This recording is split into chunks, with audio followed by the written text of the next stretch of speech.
Салам, бул BBC кыргыз кызматы. Мен Элен Куленбекова. Алдыда сиздерге АКШ президенти Дональд Трамп Ак үйдө Борбор Азия лидерлерин кантип тосуп алгандыгы тууралуу талдап берем. Бейшемби күнү АКШда Трамп кыргыз, казак, тажик, түркмөн жана өзбек президенттерин кабыл алып, кечки сый тамакка чакырды.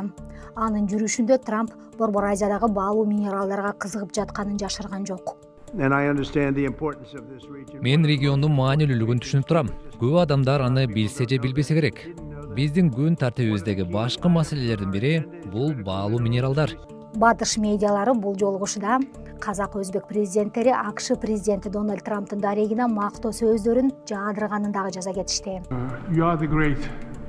Сиз улуу лидерсиз. Биз баарыбыз ойлогон жана баалаган салаваттуулук жана салтты кайтарууга асмандан жиберилген мамлекеттик ишмерсиз.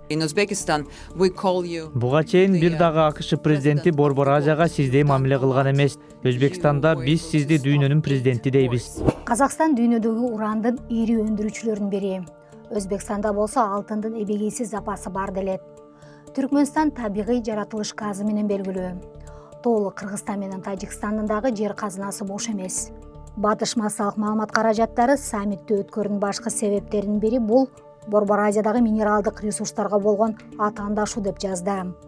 Региондо буга чейин Орусия менен Кытай үстөмдүк кылып келген.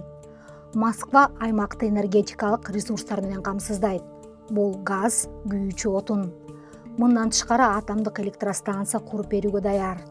Кытай болсо Борбор Азиядагы ири инфраструктуралык долбоорлорду каржылайт.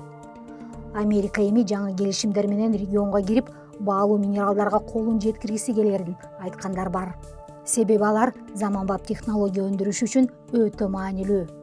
Дүйнөлүк державалар кызыгып турган чакта Борбор Азия эмнени эске алып жана кайсы багытка артыкчылык бериши керек? Сиз кандай ойлойсуз? Пикир калтырыңыз.